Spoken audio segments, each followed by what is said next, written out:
élèves de la première année du cycle secondaire collégien. Bonjour, j'espère que vous allez bien. Alors aujourd'hui, on va présenter une séance de lecture qui s'inscrit dans la séquence numéro 3, faire la description d'une personne pour l'intégrer plus tard dans un récit. Je vous invite à regarder avec moi ce texte et sans faire aucune lecture, dites-moi de quoi il se compose. Oui, premièrement, donc on peut voir le titre. Deuxièmement, il y a un texte qui se compose de 2 paragraphes. D'accord? Et troisièmement, il y a à la fin du texte le nom de l'auteur qui a écrit bien sûr une œuvre. C'est un roman qui s'appelle Colomba. Donc, après ce repérage, et sans faire toujours aucune lecture, est-ce que vous pouvez me dire de quoi va parler ce texte? Oui, le texte, bien sûr, va parler de l'ami de Colomba. On peut le voir, bien sûr, à partir du titre. Alors, qui est Colomba? Oui, Colomba, c'est un personnage du roman. Comme vous voyez, on a la répétition du même nom. Mais, est-ce qu'on va, dans ce texte, est-ce qu'on va parler de Colomba? Non, bien sûr. Comme vous voyez, le texte, il donne une grande importance à son ami. Et on a des informations sur cet ami. Donc, on a un autre personnage féminin. D'accord? Et il y a une relation d'amitié avec l'autre personnage principal. Donc, la première chose, je vais lire ce texte. Suivez avec moi pour repérer les mots difficiles. Colomba reparut dans la salle à manger, suivie d'une petite fille. Cette dernière avait les pieds nus. Elle portait des haillons. Elle avait la tête couverte d'un mauvais mouchoir sous lequel s'échappaient de longs cheveux noirs comme l'aile d'un corbeau. L'enfant était maigre et pâle. Sa peau était brûlée par le soleil. Cependant, dans ses yeux brillait le feu de l'intelligence. Elle s'arrêta timidement, puis elle parla tout bas à Colomba. Donc, pour mieux comprendre le texte, on peut repérer quelques mots qui peuvent empêcher cette compréhension. Voilà, donc, premièrement, comme vous voyez, on a cette dernière, c'est-à-dire le personnage, c'est-à-dire l'ami de Colomba, avait les pieds nus. Donc, qu'est-ce que ça veut dire, les pieds nus? Oui, ça veut dire que cette fille avait les pieds sans chaussures. Elle ne portait pas de chaussures. Passons au texte une deuxième fois pour repérer le deuxième mot. Donc, elle avait, ou bien, elle portait des haillons. Cette fille portait des haillons. Donc, en cherchant dans le dictionnaire, on peut expliquer ce mot. Les haillons, ce sont les vêtements de mauvaise qualité qui peuvent être usés, c'est-à-dire très anciens, qui peuvent être déchirés, etc. Encore une fois, dans le texte, je peux repérer l'expression « elle avait la tête couverte d'un mauvais mouchoir ». Donc, la question qui se pose, est-ce qu'on met un mouchoir sur la tête? Donc, sur la tête, qu'est-ce qu'on met d'habitude? Normalement, on met un foulard. Donc ici, le mot mouchoir, ça veut dire un foulard qui est mauvais, c'est-à-dire qu'il a une mauvaise qualité aussi. Donc ici, on peut dire qu'on a des informations sur cette fille. En général, elle met des vêtements qui sont usés. Pour le dernier mot, je crois, donc vous avez l'enfant avait des cheveux noirs qui s'échappaient de, bien sûr, de ce mouchoir ou bien de ce foulard. Donc, qu'est-ce que ça veut dire?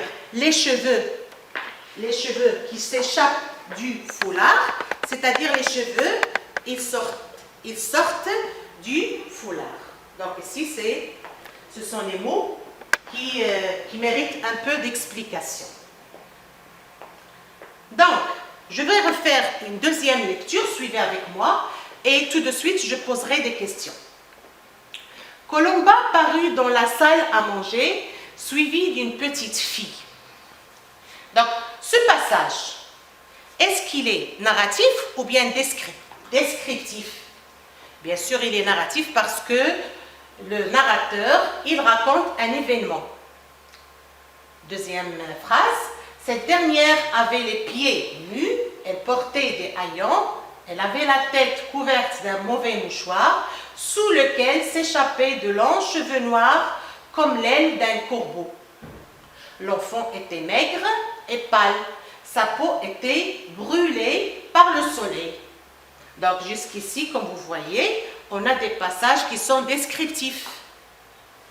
Dans le deuxième paragraphe, cependant, dans ses yeux brillait le feu de l'intelligence. Donc ici, on a une information sur le personnage, c'est que c'est une fille intelligente. Donc ici, c'est un passage qui est descriptif. Elle s'arrêta timidement, puis elle parla tout bas à Colomba. Ici, bien sûr, on revient au passage narratif. Donc, cette deuxième lecture, je l'ai faite justement pour vous montrer que dans ce récit, il y a une dominance de la description. D'accord? Donc, le narrateur, il décrit quel élément? Est-ce que vous pouvez me donner la réponse?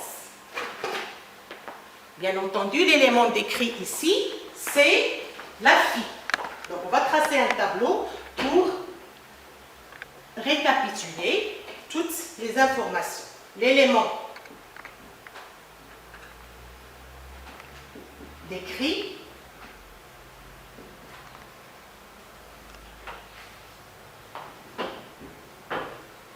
c'est, on va dire, une fille. Bien sûr, on est d'accord que cette fille, c'est l'amie de Colomba. Donc, pour décrire cette fille, le narrateur, qu'est-ce qu'il a décrit exactement? Donc, en parlant de son âge, est-ce que, donc il a indiqué dans le texte qu'il s'agit d'une petite fille. Donc, comment peut-il savoir qu'il s'agit d'une petite fille? Bien sûr, elle est petite parce qu'il voit cela. Donc, c'est un trait qui est visible. Encore, je suis là, l'autre passage. Cette dernière avait les pieds nus. Qu'est-ce qu'il décrit ici? Il décrit bien sûr une partie du corps de la fille. C'est bien sûr ses pieds. Ensuite, ça y est? Oui.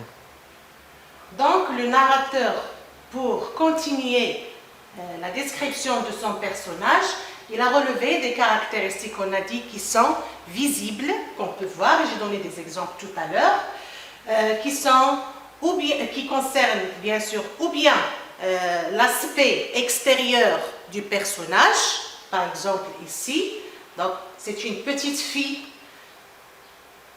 c'est une fille qui est maigre, c'est une fille qui est pâle. Donc, il peut savoir cela en la regardant. Deuxième trait de cette description extérieure, il s'attaque bien sûr à la description des parties de son corps. Commençons par les pieds, il les a décrits comme nus. Deuxième élément qui appartient au corps humain, bien sûr, il parle de ses cheveux qui étaient à la fois longs et noirs. Donc on va écrire cela. Donc c'est une description extérieure, elle est visible par l'œil. C'est ce qu'on appelle bien sûr le portrait physique.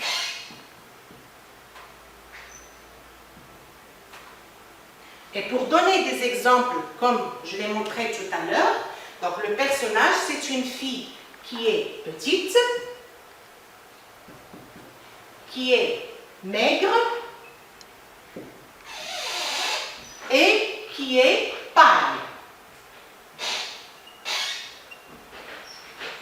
Pour les parties du corps décrites, il s'est attaqué aux pieds, donc il a dit les pieds nus, et les cheveux qui sont à la fois noirs et longs. Donc, le narrateur ne s'est pas arrêté ici. Il s'est attaqué aussi à l'aspect vestimentaire,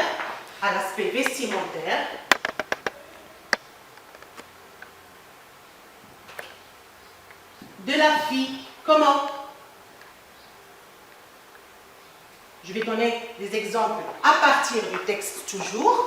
Donc vous pouvez voir avec moi que cette fille portait des haillons. On a dit que ce sont des vêtements qui sont usés. Deuxième chose, sur sa tête, elle mettait un foulard. Donc dans le texte, on indique ce mot par un mauvais mouchoir. Donc on va écrire ces deux exemples. Donc pour parler de l'aspect vestimentaire, il a parlé bien sûr des haillons.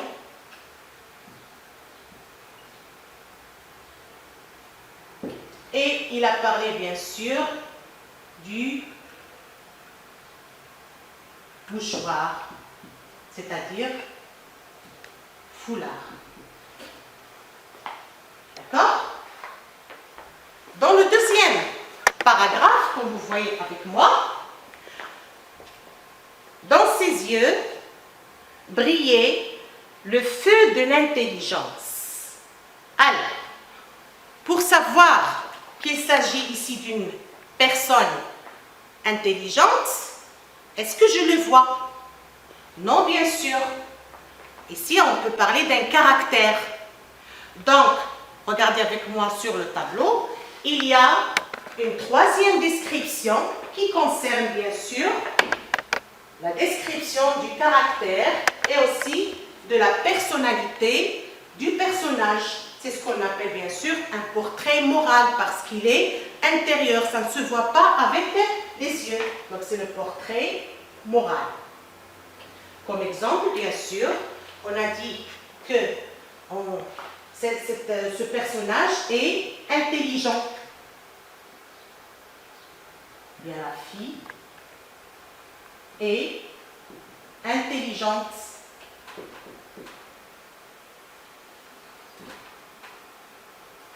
D'accord? Donc, récapitulons. Pour faire le portrait, eh bien, la description de son personnage, le narrateur, il s'attaque à trois plans. Premier plan, visible. C'est ce qu'on appelle le portrait physique. Deuxième plan, il concerne les vêtements. Donc, c'est un aspect vestimentaire. Troisième plan, qui concerne bien sûr le caractère et la personnalité du personnage, c'est ce qu'on appelle le portrait moral. Donc, la question que j'aimerais poser ici, à partir des moyens qu'on a utilisés bien sûr pour décrire ce personnage, donc en disant c'est une fille maigre, c'est une fille pâle, elle a donc des vêtements ou bien des haillons, ce sont des vêtements usés. Est-ce que c'est une description positive, c'est-à-dire comme ça, est-ce qu'elle est positive, ou bien négative. Voilà. Donc, pour la description, ou bien pour le portrait physique, on peut dire en général qu'on a employé des moyens qui sont négatifs. Donc, négatif, maigre, c'est quelqu'un qui n'est pas, c'est quelqu'un qui n'a pas une bonne santé. Pâle, c'est quelqu'un qui paraît malade, d'accord? Donc, on peut dire ici que c'est une description négative.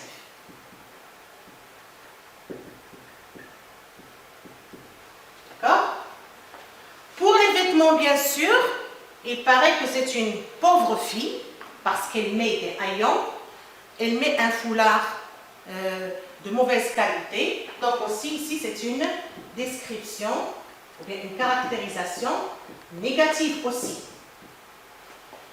Par contre, comme on a dit dans le texte, on a commencé le deuxième paragraphe par cependant, donc il va dire le contraire, en parlant de sa personnalité. C'est une fille intelligente. Donc, puisqu'elle est intelligente, ici on peut dire que la caractérisation employée, elle est plutôt positive.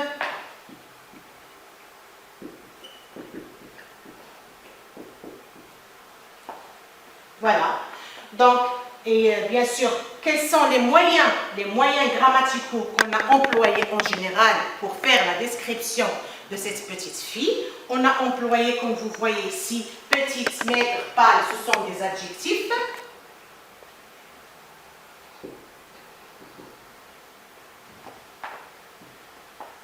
On a utilisé dans le texte l'expression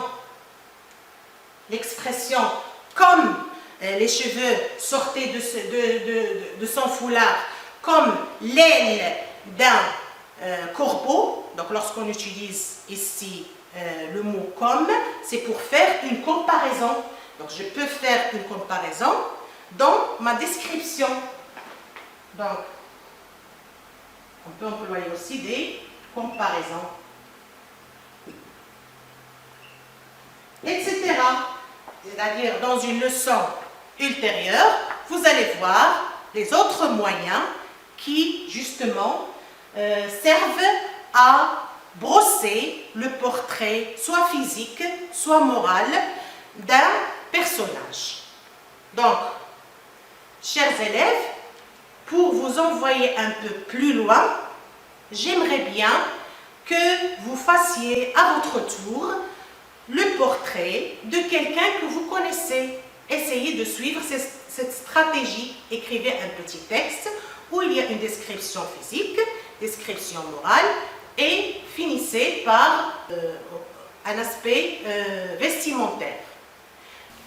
Voilà, chers élèves, j'espère bien que vous avez bien suivi l'explication. Je vous donne rendez-vous dans une prochaine séance. Donc d'ici à ce moment, je vous laisse avec le tableau qu'on a rédigé ensemble. J'ajoute à votre information que j'ai ajouté ici un S. Tout à l'heure, je l'ai oublié. Alors, pardon. Merci.